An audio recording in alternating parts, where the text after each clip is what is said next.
Bonjour, bienvenue dans la série sur la mécanique quantique. Nous allons parler maintenant de la propagation d'un paquet d'ondes. Alors, considérons une particule libre, donc une particule qui n'est soumise à aucun potentiel pour simplifier, donc potentiel égal à 0, et qui est localisée dans une certaine région et qui éventuellement, évidemment, se propage. Dans ce cas-là, la fonction d'onde de la particule est un petit paquet d'ondes localisé dans une certaine région. Il y a donc une certaine incertitude sur sa position, delta x, et une certaine incertitude sur son impulsion.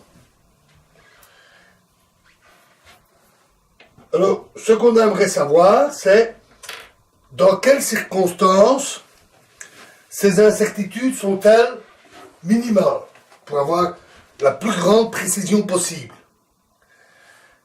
Pour le savoir, il faut d'abord définir clairement les grandeurs delta x et delta p. Parce qu'ici, nous avons eu une définition plutôt qualitative, plutôt grossière. Alors, la définition, il y a plusieurs définitions possibles, mais une des plus utilisées et des plus pratiques s'appelle l'écart quadratique. Donc, on prend la position moyenne, donc x, position moyenne de la particule, à un instant donné, bien entendu, et on va calculer les écarts de la position à cette moyenne, ce qui permettra ainsi de savoir comment la particule est dispersée autour de cette valeur. Évidemment, cette valeur peut être positive ou négative. On ne veut pas que les écarts se soustraient, donc on peut prendre la valeur absolue, ou pour l'écart quadratique, on élève cette valeur au carré, ce qui donne alors toujours une valeur positive. Et alors, cette valeur, elle varie évidemment avec la position, et on va donc prendre la moyenne de cette grandeur. Et donc, on définit ainsi delta x, mais en fait, comme on a pris au carré, on dit delta x au carré est donné par la moyenne de ces écarts quadratiques. On calcule assez facilement que ceci est égal à la moyenne de x carré moins la moyenne de x au carré. Donc la moyenne de x carré et la moyenne de x, la moyenne élevée au carré. Et on soustrait les deux et on obtient le résultat. On peut faire la même chose, bien sûr, avec P. Il suffit de remplacer P partout, X par P partout. Avec ça, on peut faire tous les calculs que l'on veut. Alors, juste un tout petit bout, parce que ces calculs sont assez lourds. Ils sont pas extrêmement compliqués, mais ils sont quand même assez lourds, avec quelques astuces techniques. Je ne vais évidemment pas vous présenter ça ici.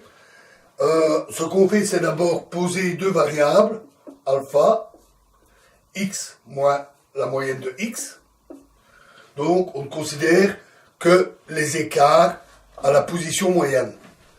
Et de même, on définit bêta égale p moins la moyenne de p. Ça revient à considérer le cas où la particule serait en coordonnées 0 et immobile. Dans ce cas-là, les moyennes ici de x c'est 0, puisque la position est en 0, et la moyenne de la pulsion est 0, la particule ne se propage pas, elle est immobile. Dans ce cas-là, alpha est égal à x et bêta égale à p. Donc faire ainsi permet de considérer un cas particulier plus simple. On calcule alors que delta x au carré fois delta p au carré, c'est le genre de relation qui nous intéresse, puisque c'est pour arriver au principe d'indétermination d'incertitude de Heisenberg. Et le calcul donne ici assez simplement que c'est alpha star, psi star, l'intégrale de fois alpha psi dx fois la même chose avec bêta dp. Voilà. Alors, je n'irai pas plus loin dans ces calculs. Je vais vous donner les résultats. Alors, on fait un calcul assez complexe, assez lourd, et on montre que ceci est forcément supérieur ou égal à 1 quart de h bar carré. Et donc que delta x fois delta p est supérieur ou égal à 1 demi h bar. On retrouve notre principe d'incertitude de Heisenberg, notre principe d'indétermination. Ce calcul permet également de voir qu'on va obtenir l'égalité, c'est-à-dire le cas qui nous intéresse, celui où les incertitudes sont les plus petites possibles. On va obtenir l'égalité lorsque l'intégrale de psi star alpha bêta moins bêta alpha psi dx égale 0. Alors, on pourrait s'étonner et dire, tiens, alpha bêta moins bêta alpha, ça devrait donner 0. On ne fait jamais qu'inverser les deux nombres, mais en fait, non, ce ne sont pas des nombres. Puisque, rappelez-vous, l'impulsion est donnée par l'opérateur variation avec la position. Et il se fait que dans ce cas-là, cette opération ne donne pas 0. On dit que alpha et bêta ne sont pas commutatifs. On ne peut pas les inverser sans changer la valeur.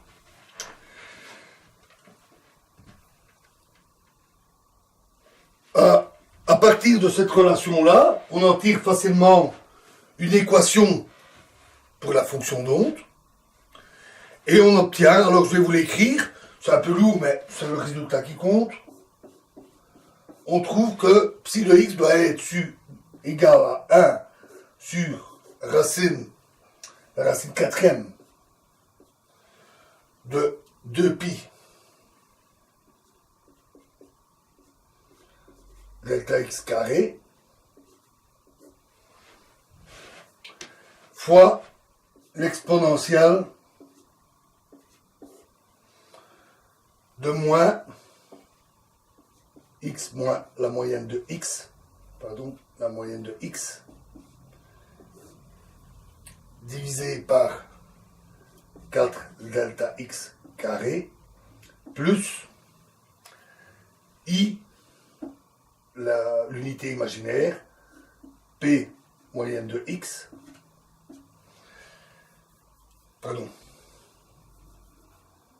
moyenne de p fois x, divisé par h bar. Alors une expression un peu compliquée, mais bon, ce terme-là,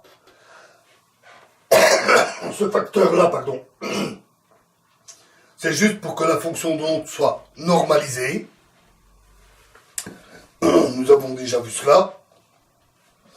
Et alors ici, nous avons deux termes. Alors ici, c'est une exponentielle imaginaire. C'est un peu comme ce que nous avions souvent écrit, fonction, en écrivant juste fonction de p sur h bar. C'est-à-dire que l'exponentielle de l'imaginaire décrit une simple fonction dont la phase oscille d'amplitude constante et la phase oscille avec la position. Et ce terme-là, c'est un terme exponentiel, ce qui fait que l'exponentielle de la somme des deux donne un paquet d'ondes. Donc le produit des deux donne exactement un paquet d'ondes. Et c'est la forme du paquet d'ondes telle que les incertitudes soient les plus petites possibles, où on a égalité dans la relation d'incertitude de Heisenberg. Alors, un point intéressant est d'étudier comment le paquet va évoluer. Qu'il soit immobile ou qu'il se propage, comment le paquet va-t-il évoluer? Alors, le principe consiste à développer le résultat en fonction des fonctions propres de l'impulsion. Ces fonctions propres, c'est UK égale EI KX. Donc, ce sont à nouveau des fonctions sinusoïdales qui oscillent, la phase oscille, l'amplitude est constante. Et le facteur ici, à nouveau, dépend de la normalisation. En fait, il dépend si vous choisissez une normalisation dans une boîte ou la normalisation par les fonctions delta, les distributions delta de Dirac. Alors, ça, la valeur est un peu différente, mais le résultat final n'est pas influencé, donc c'est pas très important pour nous. Une fois qu'on a des fonctions propres, alors on décrit, c'est-à-dire, en somme, on décrit les fonctions d'onde dans la basse impulsion. Une fonction d'onde quelconque, comme ci de x, va s'écrire comme une somme ou une intégrale, suivant qu'on a choisi la normalisation dans une boîte ou de Dirac, de AK E moins I EKT sur H bar fois UK. UK, la fonction propre ici. Ce terme-là décrit la variation au cours du temps pour une onde sinusoïdale. Et ceci est un facteur qui est à calculer, qui donne la somme de tous les états de base pour donner la fonction d'onde finale recherchée. Ceci est vrai, mon sens c'est anecdotique. On vérifie facilement cette relation avec l'équation de Schrödinger, que ceci est vrai si EK égale à K au carré fois H bar divisé par 2m. C'est d'ailleurs la relation classique pour une particule classique a une énergie et une impulsion, ou un nombre d'ondes ici, qui sont reliés exactement de la même manière. Donc, pas de surprise, et cette relation est vraie pour une particule libre. Dans des cas plus compliqués, ça pourrait être différent. Alors, on peut calculer les AK avec les formules comme celles que nous avions déjà vues. AK est donné par l'intégrale de UK fois la fonction d'onde dx. Alors, ces AK, ce sont des constantes. Elles ne dépendent ni de la position, ni du temps. On fait simplement la somme d'un certain nombre d'états pour obtenir la fonction d'onde à un instant donné.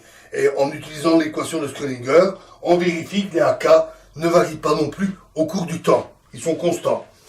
Et donc, quand on calcule les AK, on peut prendre la fonction d'onde à n'importe quel instant, par exemple, à l'instant 0, la solution qui a été calculée ici. On vérifie aussi que la probabilité d'avoir un état de nombre d'ondes d'impulsion déterminé, PK, puisque ça, on l'a dit, ce sont des cas d'amplitude constante, c'est égal à AK au carré, les autres donnant 1. Et donc, la probabilité d'avoir un nombre d'ondes K est une constante. Et ça veut dire que l'impulsion et l'incertitude sur l'impulsion sont des constantes.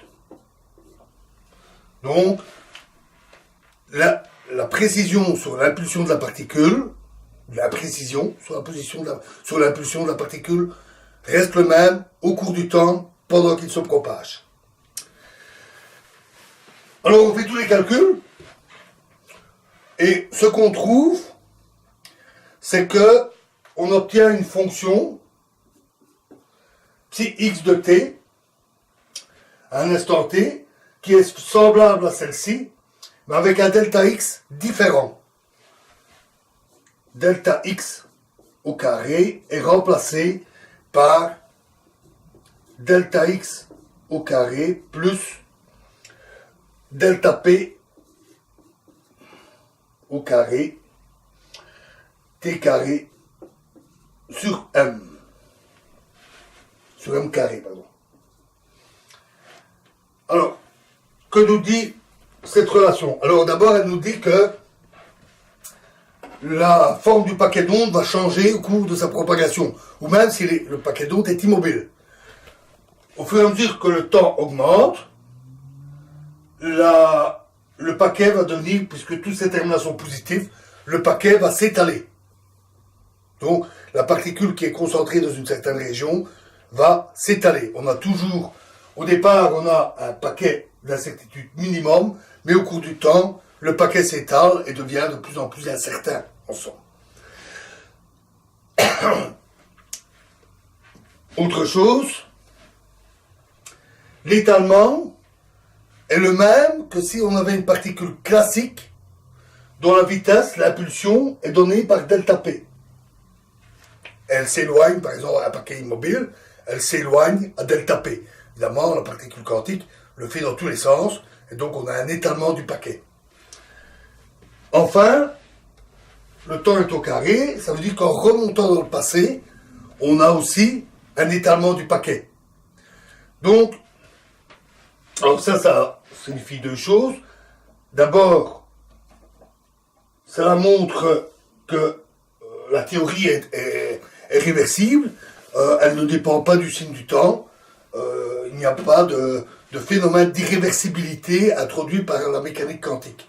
Le phénomène peut évoluer dans un sens ou dans l'autre. Et donc, il y a symétrie passé et futur. Et ça veut dire aussi qu'on pourrait avoir un paquet relativement étalé, mais qui se concentre, et puis arriver à un certain minimum, donné par cette relation-là, avec l'égalité, arriver à ce minimum, il se remet à nouveau à s'étaler.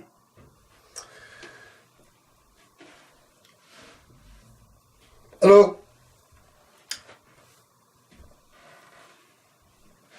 un point intéressant à discuter, c'est la limite classique. Alors, ça, c'est pour une particule quantique. Si on veut représenter un objet classique, un petit corpuscule, par un petit paquet d'ondes, dans quel cas l'approximation corpuscule est-elle valide? Donc ça, c'est la limite classique, la limite à notre échelle.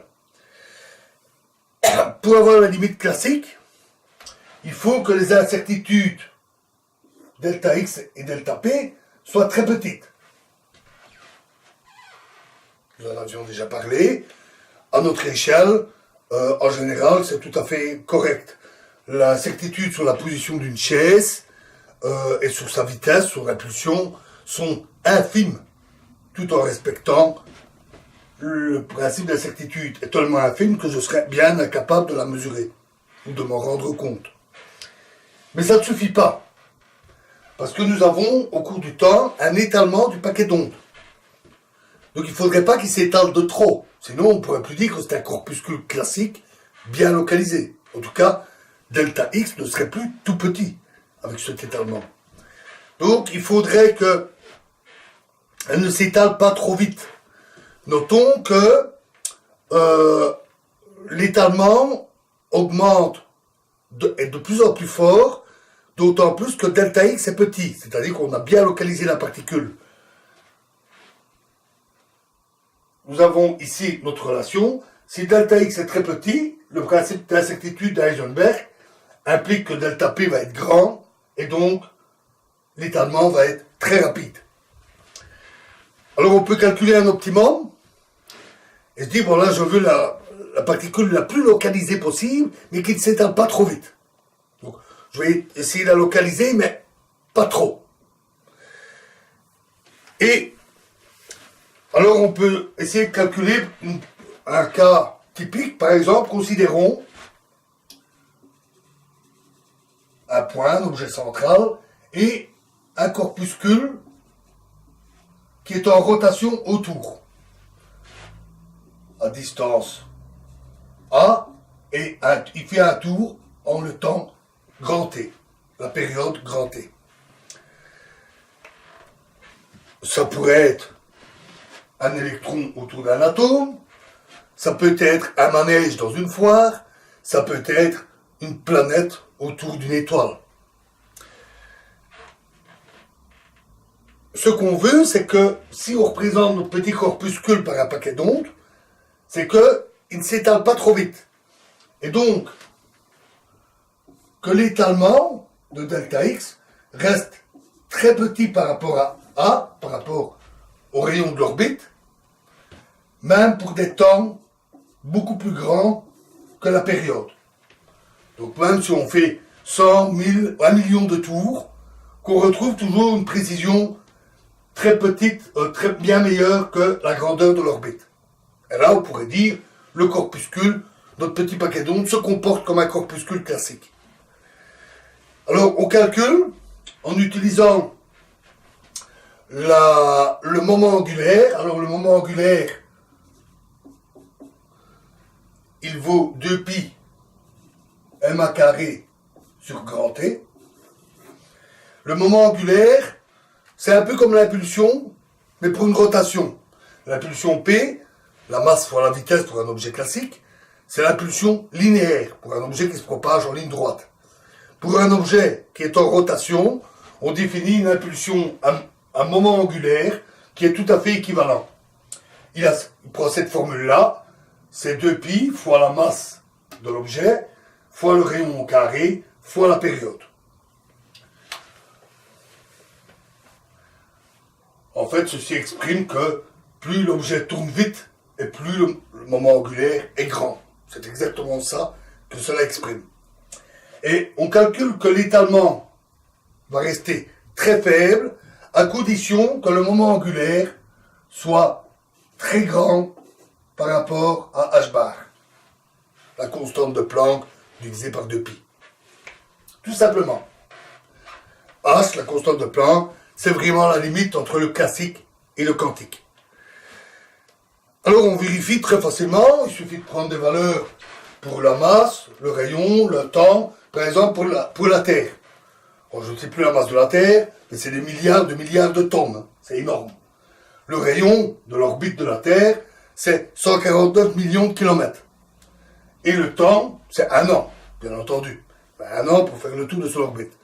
Et le nombre obtenu est colossal, il est énorme, et bien supérieur à la constante de Planck, qui est environ 10-34, 10 exposant -34. De même, pour un manège dans une foire, quelques dizaines de kilos pour la nacelle, quelques mètres pour le rayon, quelques secondes pour faire le tour, on obtient encore un nombre bien plus grand que la constante de Planck. Donc là, pas de problème, la limite classique est respectée.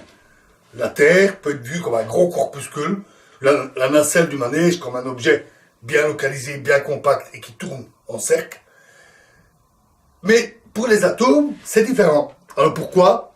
Parce que si on fait les calculs pour un électron dans un atome, on prend la masse d'un électron, on prend le rayon de l'électron, c'est-à-dire grosso modo la taille d'un atome, et en calculant l'énergie des électrons, on peut calculer leur vitesse et donc le temps d'une orbite, t. Vous pourriez faire le calcul en utilisant la théorie de Bohr, que nous avions vue par exemple.